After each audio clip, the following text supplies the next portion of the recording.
इस अल्प समय में ही प्रदेश को औद्योगिक मुख्यमंत्री शक्ति बनाने के डॉक्टर मोहन यादव पहुंचे हुए हैं। रीजनल कॉन्क्लेव हो, उनके साथ आपको नजर आएंगे नरेंद्र सिंह तोमर, ऊर्जा मंत्री भी हैं और इस वक्त संबोधित कर रहे हैं मुख्यमंत्री डॉक्टर मोहन यादव।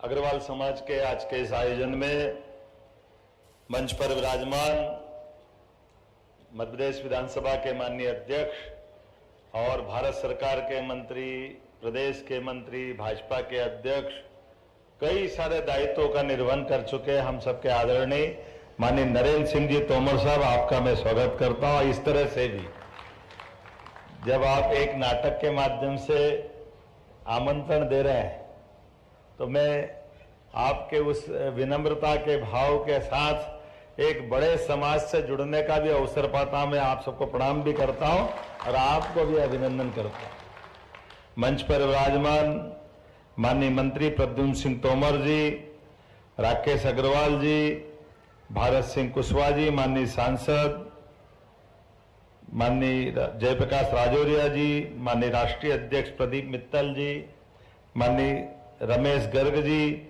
नाम तो मैं सामने के भी ले सकता हूं लेकिन यही से नमस्ते कर रहा हूं सभी को। और जिस प्रकार से ये जो आयोजन की रचना की गई, हमारे यहाँ अतीत के बहुत सारे घटनाक्रम हैं और मैं ये मान के चलता हूं कई सारे विषय बहुत अच्छे चल रहे हैं बातचीत में। अभी यहाँ आए माननीय मित्तल साहब ने भगवान कृष्ण के विषय को भी सामने रखा है। महाराज अग्रसेन का जीवन हम सबके लिए सदैव प्रेरणादायी रहा है। उनके अपने जीवन की वो विशेषता, हजारों साल पहले जीवन जीने के लिए जीवन दृष्टि क्या होना चाहिए, और जीवन दृष्टि में उन्होंने समान रूप से दोनों बातें देखी है। मैं ये भी मान के चलता हूं कि जैसे हमारे लिए सौभाग्य की बात है, गणपति जी बुद्धि के प्रतीक है और बुद्धि है तभी तो समृद्धि लक्ष्मी जी उसके पीछे पीछे आती है। ये दोनों कहीं मिलती तो अग्रवाल समाज में ही मिलती। मैं आप सबको बधाई देना चाहता हूं। अब आप जीडीपी बताओ, कुछ भी बताओ, मैं तो वैसे ही मान लेता जो आपको सब आती के पास, और मेरे पे तो डबल जवाबदारी है। हमारी पार्टी में कोई बने नहीं बने, कोई समाज जुड़े नहीं जुड़े, कोषाध्यक्ष अग्रवाल जरूर रखते, हमको ये पक्की बात।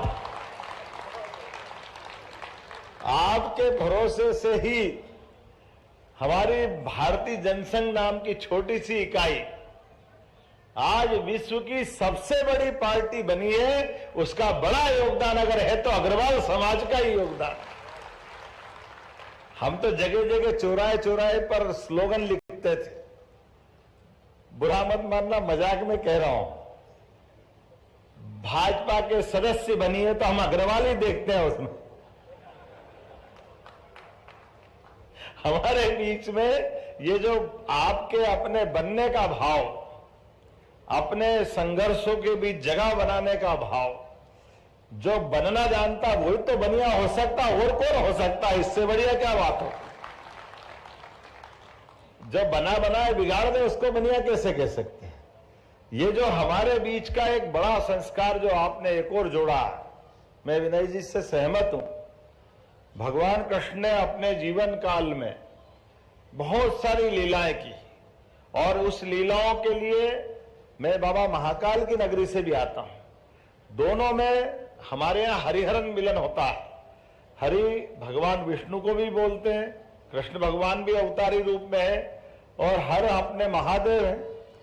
लेकिन महाकाल की नगरी, काल की नगरी, और वो समय की सीमा जन्म से लेकर मृत्यु तक न कोई बढ़ा सकता है न घटा सकता है। जो समय मिला है हमारे जीवन का, उसका क्षण क्षण अपने जीवन में सार्थक करना, उसका उपयोग अपनी इस वर्तमान की लीलाओं के बीच बेहतर से बेहतर करना। और जब यात्रा प्रारंभ करो तो ऊंचाई कितनी दूर की हो, मार्ग कहीं से भी शुरू करना पड़े, लेकिन ऊंचाई पर जाकर के ही रुकना, ये कोई करता है तो अग्रवाल समाज करता है। मुझे इस बात का आनंद। कभी कोई दिखता ही नहीं है सामने, कोई टिकता ही नहीं है। सच्चे अर्थों में आपकी ये जो अग्रसेन महाराज की लीला है, मैं आपके माध्यम से पूरा भारत गौरवान्वित होता है। और एक बार नहीं, कई उदाहरण इसके सामने भरे पड़े। महाराणा प्रताप की विजय यात्रा के अभियान में भामाशाह की भूमिका कौन भूल सकता है।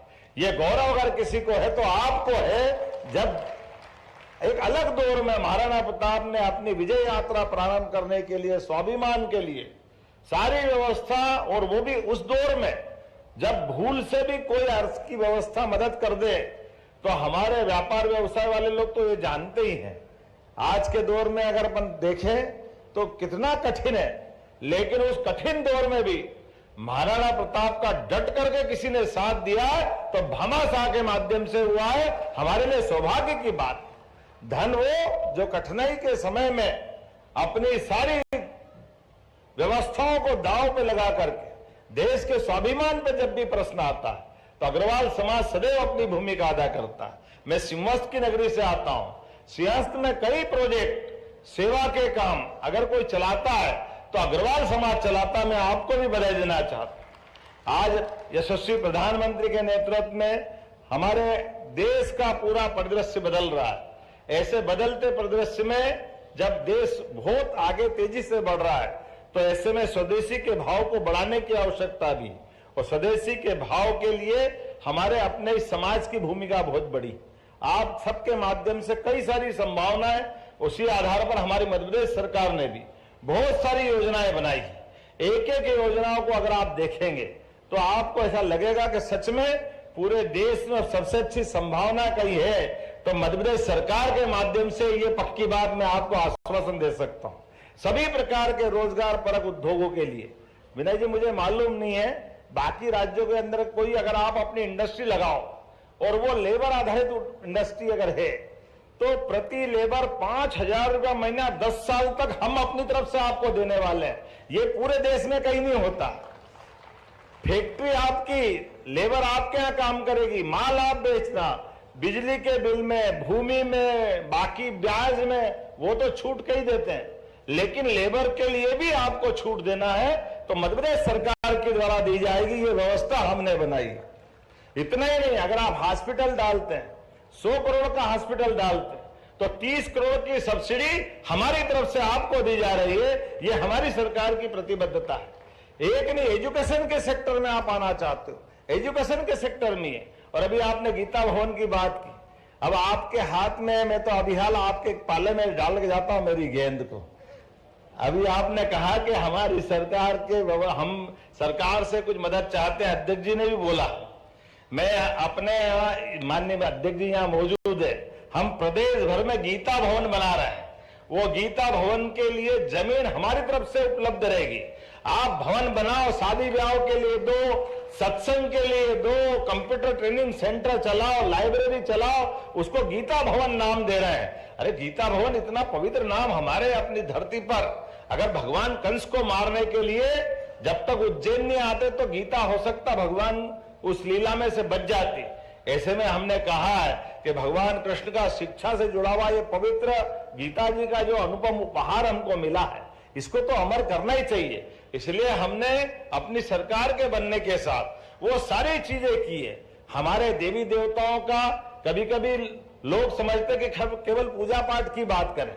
पूजा पाठ तो जरूर करना चाहिए, लेकिन पूजा पाठ के अलावा उनके पीछे छिपे हुए संदेश, वो संदेश भी समाज के सामने जाना चाहिए। एक एक संदेश, एक एक लीलाओं के माध्यम से हम सबको संस्कार मिलते हैं। हमारी ये जो सांस्कृतिक अंतरधारा है ये मजबूत होती है। और इसी के कारण से हमने अब अपने सारे त्योहार, माननीय अध्यक्ष जी है, माननीय मंत्री जी है, सारे त्योहार धूमधाम से मनाते हैं। जन्माष्टमी भी सरकार समाज के साथ मनाती है, पूरे प्रदेश के अंदर मनाते हैं धूमधाम से। भगवान कृष्ण की जो लीला द्वारका में हुई, मथुरा में हुई, गोकुल और वृंदावन में हुई, ऐसे जहां जहां उन्होंने मध्य प्रदेश में भी लीला की, प्रत्येक स्थान को हमारी सरकार के माध्यम से तीर्थ बना रहा है, तीर्थाटन करने की सुविधा देने जा रहा है।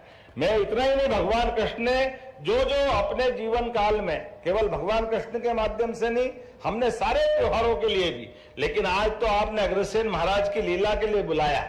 और लीला कोई भी हो सदैव आकर्षित तो करती है। नाटक की अगर बात करें तो अपने जीवन में हम स्वयं अपने आप में झांक के देख लें। कोई ये कहे कि मैं नाटक करना नहीं जानता हूं तो वो गलत कहता है। अपने घर के अंदर बच्चे के सामने उसको कैसे बोल के चलाना अपने माँ बाप से अच्छा कौन जानता है। अपने बच्चे के साथ, अपने मित्रों के साथ बात करना और जीवन